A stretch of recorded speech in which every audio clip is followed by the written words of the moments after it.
Planet Reddit. Today's story is...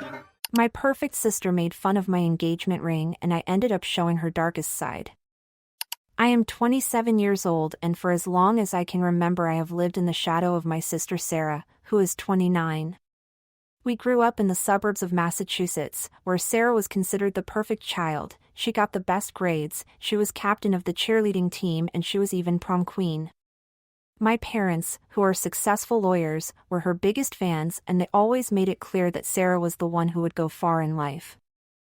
She pursued a career in marketing in Boston, and every little achievement of hers was celebrated as if she had won a Nobel Prize. I was different.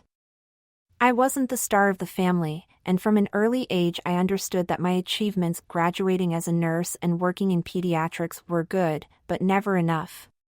Despite everything, I loved my job. Although I didn't receive the same attention as Sarah, I took great satisfaction in helping children and knowing that I was making a real difference. But for my parents, I would always be the other daughter, the youngest, the one who didn't measure up. My life took a turn 2 years ago when I met James, a pediatric oncologist, during my residency. We connected immediately. James is kind and patient, and we share the same passion for helping children. Last month he proposed to me during a weekend in Cape Cod. It was a perfect moment. The ring he gave me wasn't luxurious, it was a family heirloom from his grandmother, simple but full of meaning. I thought it was beautiful. During this time, Sarah had been dating Marcus, a finance executive, for 4 years. For the last 2 years, she had been dropping hints about marriage, showing our mother different ring designs and mentioning that Marcus was looking for one. The whole family, Sarah included, took it for granted that she would get married first. After all, she had always been the prodigal daughter, and I think for her marriage was just another achievement to tick off her list. When James and I announced our engagement, Sarah reacted strangely. She congratulated us, but quickly changed the subject to talk about her recent promotion, as if our news wasn't important. I thought she was just surprised, perhaps because she didn't expect me to get engaged first.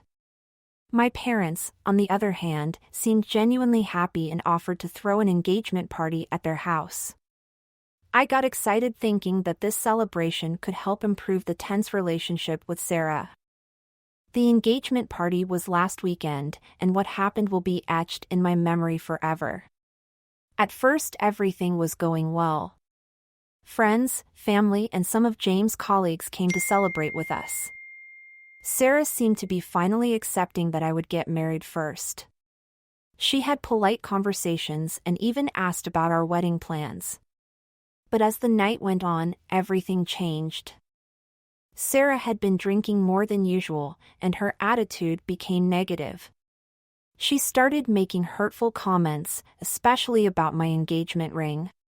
At one point, in front of several guests, she said, "Gee, it seems that some people don't mind having a modest ring as long as they're engaged. Anyway, as long as you're happy, right?" Her words hurt, but I tried to ignore her. The ring meant a lot to me because of its family history, and I wasn't going to let her ruin it. The situation worsened during the toasts. Sarah took the microphone to give her speech. At first it seemed like she was just going to congratulate James and me, but then her tone changed. She started talking about how surprising it was that I was getting married first, saying it was unexpected because I had always been slow about everything. The guests fell silent, visibly uncomfortable. Then she blurted out, "I guess when you're a woman of little worth, you have to rush into marriage. I mean, who else would marry a doctor who spends more time with sick children than with his fiancée?" I felt completely humiliated. Everyone was looking at me, and I could feel James trembling with rage next to me. Marcus looked like he wanted to crawl into the ground. Sarah was standing there with a smug smile as if she had won some kind of twisted competition. That's when I exploded. 2 months earlier, Sarah's ex-boyfriend from university had contacted me. He had found out about my engagement through mutual friends and wanted to catch up. During our conversation, he showed me a video that completely changed my perspective on my sister. In the video, Sarah, clearly drunk, confessed to having cheated on him with her best friend and to having stolen money from the apartment's common fund to buy herself expensive clothes. The video was from 6 years ago and I never thought of using it, but at that moment, feeling devastated by my own sister at what should have been my celebration, I couldn't help myself. I connected my phone to the Bluetooth speakers and played the video. The room fell silent as Sarah's voice confessing her infidelity and the theft was heard. Even the slightest noise could be heard. Marcus, who was standing to one side, silently left without saying a word. Sarah, pale and in shock, burst into tears and also ran away. My parents were stunned. The party ended shortly afterwards. My parents took me aside, furious. They accused me of humiliating Sarah and ruining her life. They demanded an explanation for doing something so cruel and said I had crossed a line. My father said I had shamed the family and my mother insisted I apologize to Sarah immediately. When I refused, they told me they would not support me or attend my wedding unless I publicly apologized to her. Since then, everything has been chaos. Sarah has been posting indirect and dramatic messages on social media about betrayal and toxic family members. My inbox is full of messages from family members, some supporting me and others accusing me of being vindictive and petty. It's clear that Sarah is telling the story in her own way to make herself the victim, and they're painting me as the bad guy. My parents are completely on her side and won't talk to me until I apologize. James has been my support throughout all of this. He understands why I did what I did and, although he stands behind me, he is also worried about how this is affecting my relationship with my family. We should be planning our wedding, but instead I am dealing with the consequences of this huge family breakdown. I feel torn. On the one hand, I know Sarah must take responsibility for her actions. She has gotten away with it for years because everyone has allowed her behavior. But on the other hand, I wonder if I went too far. I never meant to destroy my relationship with my parents, but I feel like I might have. I'm trying to decide what to do now. James and I are still planning the wedding, although it's hard to be excited about everything that's going on. We should be celebrating our engagement, but instead I'm trying to pick up the pieces of a family that seems irreparably broken. My parents have made it clear that if I don't apologize, they won't be part of my wedding or my life. It seems extreme, but how can I apologize when I know that Sarah's behavior is the real problem? How can I act as if nothing had happened and pretend that she hasn't hurt so many people, including me? Sarah hasn't said anything since the party, except for her posts on social media. She hasn't contacted me directly and I doubt she ever will. She's never been one to admit her mistakes and I'm beginning to doubt she ever will. According to mutual friends, Marcus hasn't spoken to her since the party, and I have no idea what will happen to their relationship. My parents, of course, are trying to make it seem like I'm the one who ruined everything. They keep saying that family comes first, but how can I put family first when they're not even willing to listen to my side of the story? At this point, I don't know what the future holds for us. James and I are moving forward with our wedding plans, but I feel like there's a dark cloud over everything. I love my parents and it hurts that they chose Sarah's side, but I can't apologize for standing up for myself. I can't pretend that what she did is okay.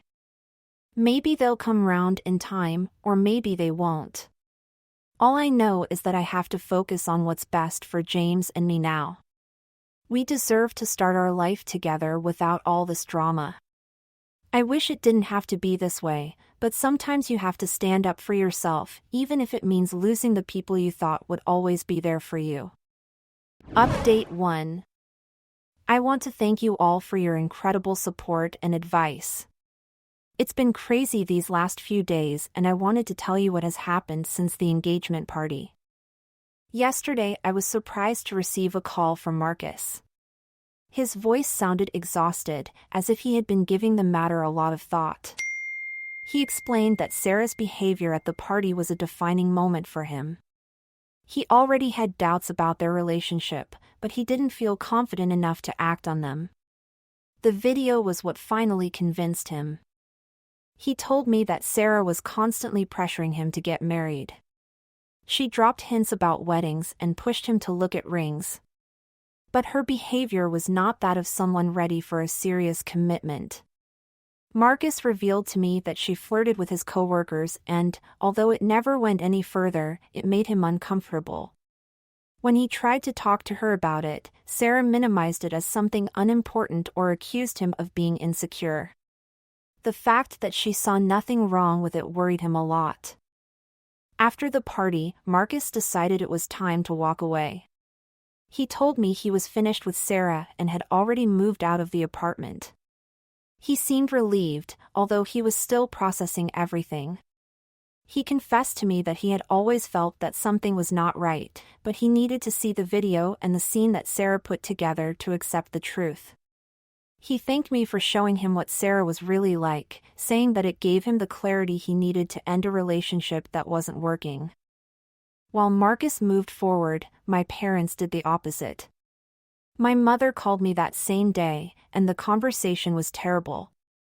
She told me that Sarah had been crying nonstop and had had to miss work because of anxiety. According to her, Sarah was devastated and it was all my fault. They were furious that I had humiliated her in front of everyone, and now they wanted not only a public apology, but also for me to help restore Sarah's reputation. My mother even suggested that I say the video was taken out of context. She wanted me to say that Sarah didn't really mean what she said and that it was just a youthful mistake. She wanted me to minimize everything as a simple misunderstanding. But I absolutely refused to lie to protect Sarah, especially after everything she had done. I am extremely frustrated that my parents are still determined to protect Sarah's image, unwilling to see their responsibility in all this. They continue to treat her as the perfect daughter who can do no wrong, while expecting me to clean up the mess. To make matters worse, Sarah's ex-boyfriend from university contacted me after finding out what had happened through mutual friends. He was horrified that Sarah had tried to cover it all up. Apparently she had begged him to say the video was fake. He refused and assured me he stood by everything said in the video. He even offered to talk to my parents to clear things up, although I doubt that will change anything. My parents are so in denial that I don't think anything will make them see reason. In the midst of all this chaos, James and I are moving forward with the wedding plans. We found a beautiful venue on the North Coast for next spring. It's exactly what I always dreamed of, cozy and intimate, perfect for the celebration we want. I also made a difficult but necessary decision. I asked my best friend to be my maid of honor instead of Sarah. It wasn't an easy decision, but after everything that's happened, I can't trust Sarah with such a special day. I need people who will truly support me, and she isn't one of them. Several family members have already confirmed that they will come to the wedding, although my parents are maintaining their threat not to attend. That has reassured me a lot because I was afraid of being left without guests. James's parents have also been wonderful. They have offered to help with the organization if my parents still don't want to participate. It comforts me to know that we have people who support us, even if my parents are not among them. Despite everything, the emotional strain is starting to get to me. I feel torn between standing up for what I believe is right and the sadness of potentially losing my family. James has been my biggest support, but even he can see how much this is affecting me. I've decided to start therapy to help me process the situation. My first session is tomorrow, and I hope it will help me sort through my feelings. I don't regret confronting Sarah. She's gotten away with it for too long, and it was time someone held her accountable, but it hurts to think about distancing myself from my parents. I always imagined they'd be at my wedding, walking me down the aisle, sharing my joy. Now that image is fading and I'm trying to accept it.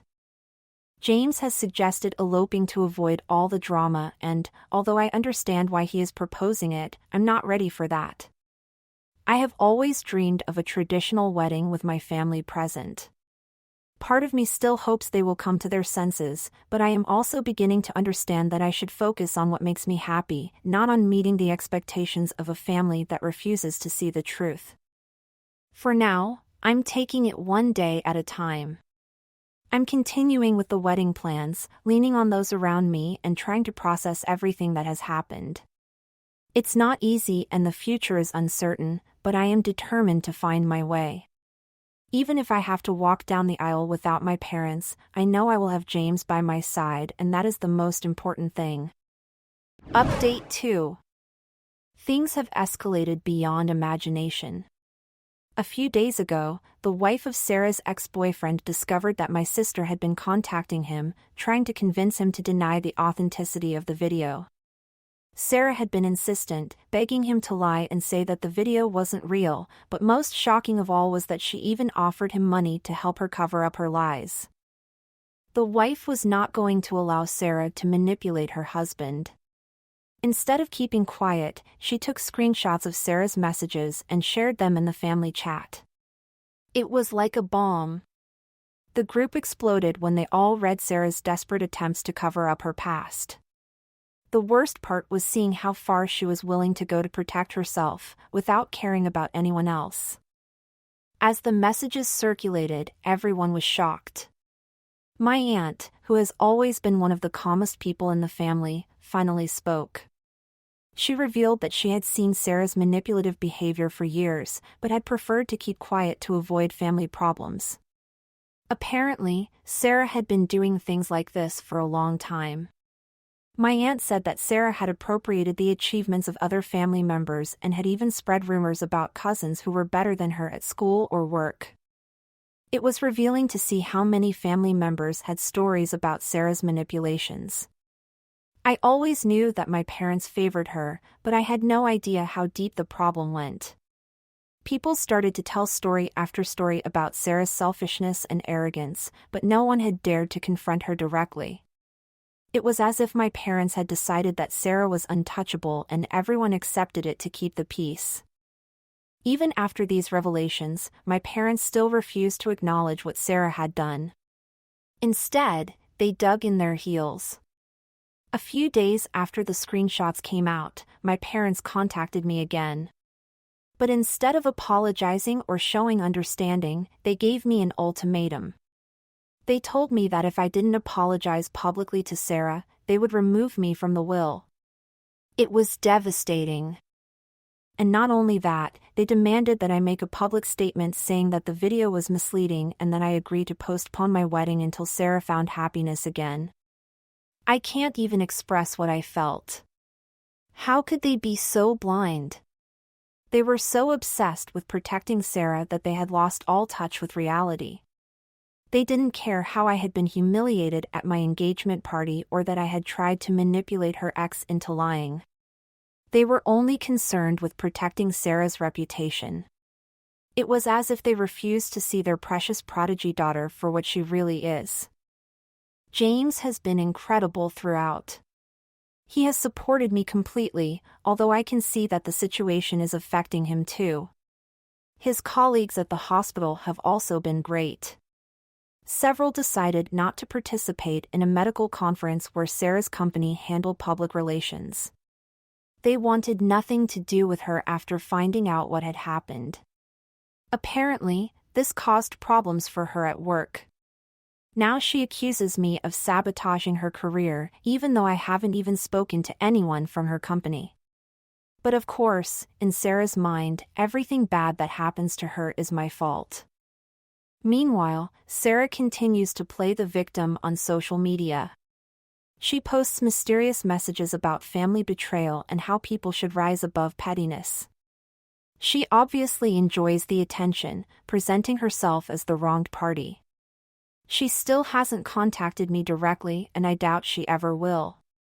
She's too busy manipulating the story to make me look like the villain to take responsibility for her actions. I had a long conversation with my father, hoping that we could finally talk things through, but it was heartbreaking. He told me that family is the most important thing and that by refusing to apologize, I was the one destroying our family. He went as far as to tell me that Sarah had always been there for me and that I was paying her back by ruining her reputation and making her look bad in front of everyone. I felt manipulated. Nobody recognized the damage Sarah had done to me. Nobody defended me. Instead, they expected me to ignore everything and apologize to keep the peace. The conversation left me more confused than before. Part of me wanted to give in just to end the drama, but another part knew that would only validate Sarah's behavior and reinforce the idea that she can do no wrong. I couldn't apologize for something that wasn't my fault, not after everything she had done. James and I should be concentrating on our wedding and moving on with our lives, but instead we are caught up in this never-ending drama with my family. It's exhausting and it's becoming increasingly clear to me that whatever I do, I may never have the support from my parents that I have always wanted. The pressure to patch things up with Sarah is overwhelming, but I'm starting to wonder if it's worth it. What's the point of trying to rebuild a relationship with someone who has no respect for me? What's the point of making peace with parents who refuse to see reality? I have spent so much time trying to meet my parents' expectations, trying to be the good daughter even in Sarah's shadow, but now I realize that maybe it's time to let it go. As much as it pains me to think of losing my parents, I can't keep sacrificing my happiness to keep the peace. For now, I'm trying to take it one day at a time. I'm continuing with my therapy to process all of this. I'm still hoping that my parents will come to their senses, but I'm also preparing for the possibility that they won't, and if that's the case, I'll have to accept it and move on. In the end, I deserve to be happy, even if that means leaving some people behind. Update 3. A few more days have passed and I have made a decision after many conversations with James and deep reflection. I have realized that I cannot apologize to Sarah. I have spent a lot of time thinking about the consequences, but in the end, apologizing would mean going against everything I believe in. It would be condoning her behavior and I cannot do that. I have been part of this dysfunctional family dynamic for too long and it is time to free myself. My parents have made it very clear that they will not come to the wedding unless I publicly apologize to Sarah. Part of me was still hoping they would change their minds, that they would see how unfair and hurtful their demands are. But as much as it breaks my heart, I have decided to go ahead without them. I can't keep sacrificing my happiness and well-being to maintain a peace that never really existed. James and I have changed our wedding plans to adapt to this new reality. At first, I had dreamed of a big traditional wedding, where all my family would gather to celebrate our love. But with everything that has happened, we have decided to do something smaller and more intimate.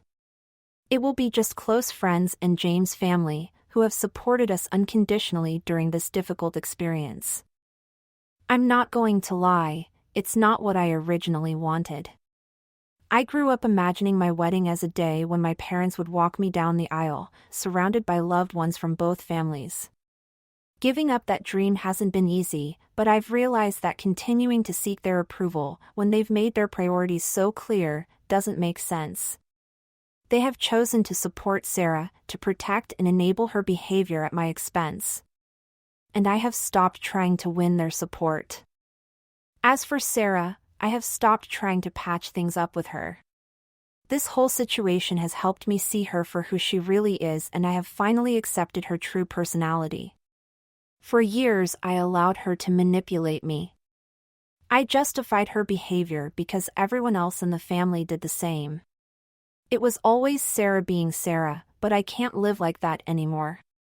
I deserve better than to be trapped in her never-ending drama. I've realized that the only way to move forward is to completely cut myself off from her. The decision to cut ties with Sarah and my parents has been very hard. The pain of this loss is still fresh, but sometimes something unexpected happens that gives you a little peace. A few days ago, my grandmother, my father's mother, invited me over for tea. We had a long and heartfelt conversation. My grandmother has always been the quiet one in the family, observing everything from afar. She has never gotten involved in family dramas, but this time she decided to step in. During our chat, she told me she supported me. Hearing those words was like a hug that I desperately needed. She confessed that although she couldn't change my parents' opinion or their decision to support Sarah, she wanted them to know that she understood my position. She told me she was proud of me for standing up for myself and refusing to apologize when I hadn't done anything wrong. After weeks of feeling that no one was listening to me, it was a huge relief to have someone in my family understand and validate my feelings. Visiting my grandmother helped me see things more clearly. She reminded me that not everyone in my family is blind to Sarah's behavior or indifferent to how I feel. Knowing that at least one person in my family understands and supports me means a lot. It doesn't fix everything, but it makes me feel less alone in this situation. These last few weeks have been some of the most difficult of my life, but I'm learning that sometimes the only way forward is to let go. Letting go of the idea that my parents will ever change and that Sarah will take responsibility for her actions. And most importantly, letting go of the need for my family's approval to feel whole. James and I are excited about this new chapter in our lives. The wedding, although smaller and different from what I once dreamed of, will still be a celebration of our love and commitment. It's not the fairy tale ending I was hoping for, but in many ways it feels like the beginning of something stronger. I have also decided to continue with therapy. I have realized that I have my own issues to resolve and I really need professional help. The road is not over and I know I will have to face my parents and Sarah again. But for the first time in a long time, I feel like I'm doing the right thing. Thank you all for your support and advice during this difficult situation. It has meant the world to me. I am ready to move on, focusing on my happiness, my relationship with James, and the future we are building together.